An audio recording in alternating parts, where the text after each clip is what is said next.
a hablar de sustentabilidad, vamos a hablar de cambio climático, vamos a hablar de la vulnerabilidad de género ante los desastres. ¿Sabía usted eso? Para mí incluso ha sido una sorpresa empezar a indagar y ver que hay un montón de publicaciones súper interesantes. ¿Son los desastres discriminadores? Por ejemplo, ¿sabía usted que en los tsunamis mueren muchas más mujeres que hombres? ¿Por qué pasa esto? Bueno, queremos hablar de esto, de los efectos del cambio climático, del impacto en el género. Tenemos una gran invitada, Úrsula Oswald. Ella es exministra de Medio Ambiente de México, invitada a la conferencia Transformaciones 2019 de la Universidad de Chile. Bienvenida, ¿cómo está? Muchísimas gracias. Encantado. Muchas gracias a todas y a todos que nos escuchen y nos ven. Sí, cuando la invitamos, normalmente empiezo a revisar qué ha hecho nuestro invitado o invitada, sus publicaciones, su biografía. Usted ha publicado mucho. Pues sí, como 57 libros. Sí, y hay algo que me ha llamado profundamente la atención. Al menos en lo personal no había reparado, y puede ser causa de los problemas, en las diferencias que hacen los desastres en el mundo, en las mujeres y en los hombres. Sí, yo desde que tuvimos el terremoto fuerte en 85, me mandó el rector al centro con como 1000 estudiantes y empecé a ver qué pasa acá. Y cuando tuve la cátedra de la vulnerabilidad social en la Universidad de las Naciones Unidas, de repente tuve oportunidad a nivel mundial de empezar a sistematizar estos datos. Y encontramos que en todo desastres, en general, entre un 68 a un 78% de las muertes son mujeres. ¿Por qué? Entonces, pues eso es lo que yo les pregunté a la Cruz Roja Internacional, les pregunté al Banco Mundial, porque todos los datos que damos, y normalmente ustedes que informan, tantos miles o decenas de miles o cientos de miles de muertos, punto. Sin sexo, sin edad, sin nada. Y después tantos miles de millones de daños. Y fue en una reunión en un castillo muy elegante de la Munich Re, una transnacional que reasegura todos los seguros, que tuve la oportunidad realmente de explicarle a todos estos funcionarios internacionales que hay que cambiar. ¿Y qué hay que cambiar? Pues las estadísticas. Necesitamos saber quién se muere, por qué se mueren, qué edad tienen, qué sexo tienen, de qué etnia vienen, qué formación tienen de preferencia, todos estos datos, educación que tuvieron, porque todos estos son factores que se acumulan para una mayor vulnerabilidad. Sí. Y esto o sea, hay datos, hay mediciones, hay publicaciones que dan cuenta de que este patrón de que mueren más mujeres que hombres en los desastres es así en todas partes del mundo. El tsunami en Sri Lanka, en el terremoto de Kashmir, siempre el mismo patrón. Más del 60% de las víctimas son mujeres. Sí. Y no es coincidencia. Sí. Es esta cultura milenaria en que la mujer ha sido a cargo del cuidado del resto, la hace más vulnerable, la hace más víctima. Es precisamente en el tsunami, en toda la parte de Asia, los sobrevivientes me decían, no, mi mamá me ayudó, me trepó a la palmera, pero la ola le llevó. O otro que me decía, no, mi mamá fue corriendo a salvar al abuelo, etcétera, etcétera. O sea, fuimos, y ojo, no es un proceso genético, es un proceso de socialización. Desde que nacimos, las mujeres, de estar para otros, de cuidar a los demás, de estar al pendiente de los otros. Y este proceso, claro, en momentos de desastres, nos hace más vulnerables. Sí. Entonces, ¿qué hay que hacer? Un entrenamiento para que se reduzca esta vulnerabilidad, para que las mujeres se empoderan, porque son muy capaces de apoyar. O sea, yo he visto campos de refugiados en todo el mundo y los mejores campos de refugiados, sin duda alguna, son las que fueron dirigidos por mujeres. Donde no hay violaciones, donde los baños no están al fondo, que ninguna mujer se atreve en la noche sin luz de ir porque pues seguro que la van a violar, porque en un momento de desastre la gente pierde todo lo que son normalmente las redes, que eso es la tranquilidad, lo que es la parte, todo el mundo está con duelo porque ha perdido la casa, seres queridos, recursos, trabajo, etc. Y todo esto altera. Entonces, claro, en este tipo de condiciones, la vulnerabilidad aumenta. Claro. En el contexto del cambio climático mundial, hay dos vulnerabilidades, ¿verdad? ¿Sí? Si no me equivoco. La vulnerabilidad que está dada por el ambiente, por ejemplo, en el contexto que estamos viviendo, países como el nuestro, hídrico. Ambientes secos, por cuencas que han sido sobreexplotadas, como Petorca, como La Ligua, buena parte del centro del país. Pero también está la vulnerabilidad social, Exacto. ¿cierto? Y dentro de esta vulnerabilidad social, las más vulnerables son las mujeres. ¿Qué incide en que las mujeres resulten más impactadas, no solamente en los desastres, sino que también en estos desastres climáticos? Mira, son problemas socioeconómicos, son problemas socioambientales, ¿no? ¿Quiénes precisamente producen esos? Acaban de publicar la CEPAL los datos más recientes. Y otra vez, ¿qué vemos?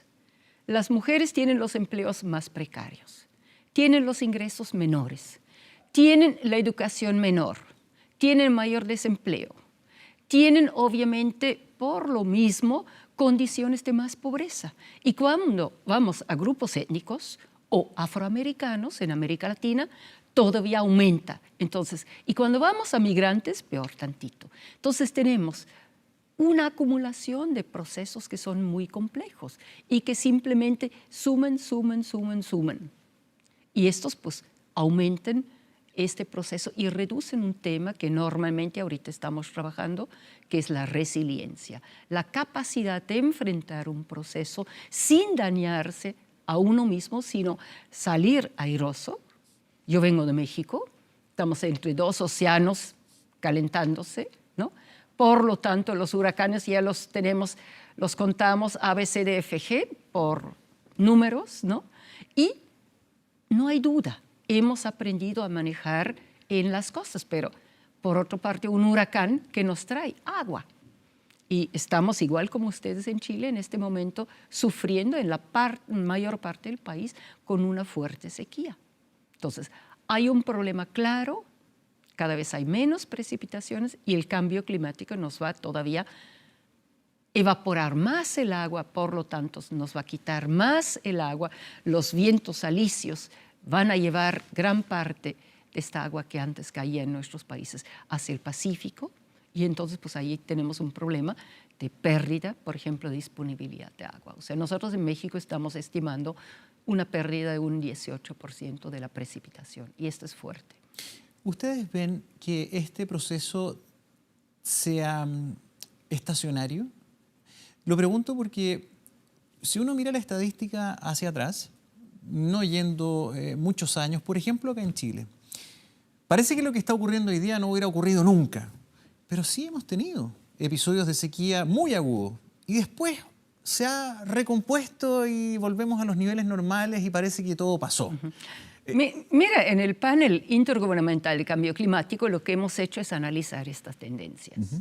Y todavía en 2012 no nos atrevíamos a decir son más frecuentes, lo que dijimos son más fuertes los eventos, o sea, mucho más extremos. La sequía mucho más extrema, una lluvia mucho más, por ejemplo, lo que acaba de pasar en Houston este año. O sea, que en una noche cayó 1 metro de agua, pues obviamente estos son eventos ya no, ni siquiera de 100 años, sino está hablando de 1000 años o de 2000 años. Eventos extremos que nunca se han dado y un evento que antes era cada 1000 años, ahorita viene a lo mejor mucho más frecuentemente. No podemos predecir, pero sí.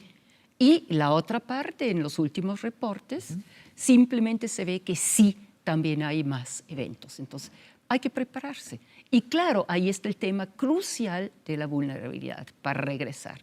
Y yo me quedé asombrado cuando revisé los datos de la CEPAL, por ejemplo, y los dije ayer en la conferencia magistral que me tocó decir, miren, si estuviéramos empujando desde la parte política, la parte social, la parte familiar, la parte educativa, precisamente como esta maestra que empieza a empujar una las cosas desde total los equidad, más chiquititos. desde, claro, combatir el machismo a como de lugar en toda América Latina, ¿Qué significaría esto según la CEPAL? Si tuviéramos total igualdad, tendríamos 6.93% de crecimiento del PIB.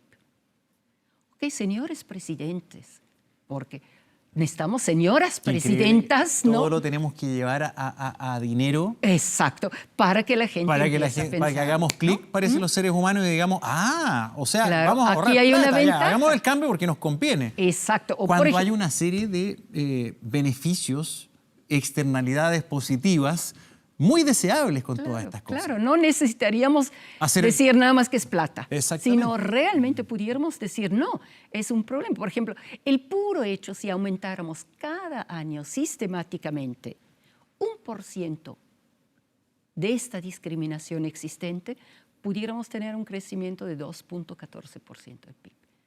Y es muy interesante, a mí me llamó la atención, como en 2011, que el Foro Económico Mundial, en Davos, los hiper ricos del mundo, empezaron a hacer el índice de desigualdad de género. Entonces me dije, aquí obviamente hay intereses creados. Y sí, McKinsey, por ejemplo, dice, si tuviéramos una mediana igualdad entre hombres y mujeres, pudiéramos crecer 15 trillones, o sea que son los millones de millones norteamericanos, no los trillions, para poder mejorar las condiciones del mundo. Y esto nos ayudaría a tener todo el dinero para prevenir los impactos que nos viene el cambio climático, para volver a vincularlo con el tema. Entonces, esto significa que sí. Y mira, a nivel mundial, no hay un solo país en el mundo que tiene igualdad. ¿Cuáles son las zonas más desiguales? Pues obviamente hay países, por ejemplo, que son complejas. Estoy hablando de género. De género, por ¿cierto? eso, Ya. sí. Por ejemplo, la India. La India es el país más contradictorio, ¿no? Hemos tenido presidentas, Indira Gandhi, etcétera, grandes líderes, parlamentos, etcétera. Y por otra parte, tenemos la mayor miseria, pobreza, etcétera, falta de educación en las mujeres. Entonces, ese es un país absolutamente contrastante. Y otros países que vamos por los mejores, que son los nórdicos, ¿no? Noruega, Suecia, etcétera, en Europa. Y claro, América Latina, más o menos por ahí vamos a un 70% en promedio. ¿Por qué hay países que hacen todo bien, Úrsula? Da la impresión de que todo les funciona. Noruega, Finlandia en la educación, Suecia, sus sistemas, su soporte social, todo funciona perfecto. Y uno dice, bueno, ¿por qué? ¿Qué pasa ahí? ¿Hay una cuestión genética que francamente hace que la orquesta funcione tan afiatada y afinada y todo el resto somos desafinados? ¿Qué ocurre ahí? El tema en Finlandia, a mí me tuvo asombrado porque sí el modelo finlandés me interesó estudiarlo a fondo. Y el tema crucial es que Finlandia perdió la Segunda Guerra Mundial. Porque claro, sus enemigos eran Rusia y Suecia. Entonces se alió con Alemania. Le fue mal. Termina la Segunda Guerra Mundial, los condenan a una deuda bastante importante.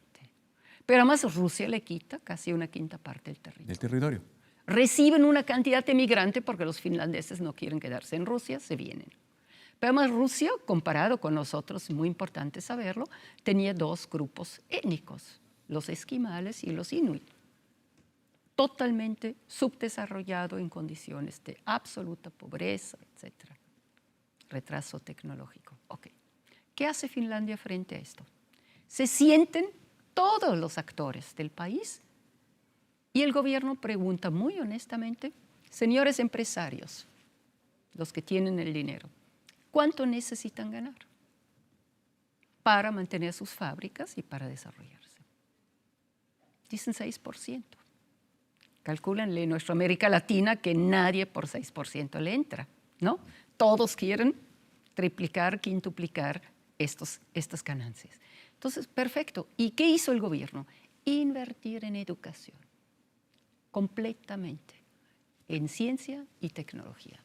Y por otra parte, movilizar la sociedad con un programa que se llama Marta en aquel tiempo, y mandaron todos los estudiantes al norte en verano para apoyar estos grupos vulnerables, para empoderarlos, darles posibilidad de superar enfermedades, etcétera, etcétera. Qué maravilla. Entonces, es un modelo para nosotros como países pequeños donde podemos aprender. Es que lo cito, a ver, Úrsula, me encantaría poder conversar con usted una semana completa. Realmente es un aporte y es un agrado tenerla acá. Le agradezco mucho que haya venido en esta agenda de un viaje muy, muy rápido, pero sé que además va a tener la fortuna de ir a disfrutar de nuestra isla de Pascua, así que lo disfrute mucho. Pero creo que así como comenzamos del premio a una educadora en el sur con los niños, terminamos hablando del modelo finlandés, donde estamos hablando de lo mismo, educación para poder cambiar y enfrentar desafíos tan importantes como el cambio del clima, la vulnerabilidad y todo esto que se hace ni más ni menos que con educación y en poco tiempo. El proceso finlandés fue ¿cuánto? Mira, en 52 pagaron su deuda. ¿No? Y después se convirtieron, con Nokia, se acuerdo, en la vanguardia tecnológica del mundo, ¿no? Sí se puede. Entonces, sí se puede, pero ahí hay otro tema que no hemos mencionado. ¿Cuál? El absoluto combate a la corrupción, la transparencia. O sea, Finlandia me tiene impactado como todo el mundo. Tiene, de algún modo, asimilado, integrado en su comportamiento un absoluto comportamiento honesto. Entonces, pues eso, claro. Entre uno que se pierden los recursos y el otro que enriquezcan y empoderan, pues obviamente este es el balance que necesitamos restablecer en América Latina. Y pues para eso estamos colaborando juntos. Muy bien, Úrsula, muchísimas gracias por venir. Úrsula Oswald, experta mexicana que ha venido en el contexto de este seminario en la Universidad de Chile, en un año tan trascendente para el cambio climático, sobre todo para nuestro país que es sede del COP25. Gracias por venir. Gracias a todas y a todos. Que esté muy bien, que tenga buen día. Gracias. 5 para las 10, vamos a la pausa, ya volvemos.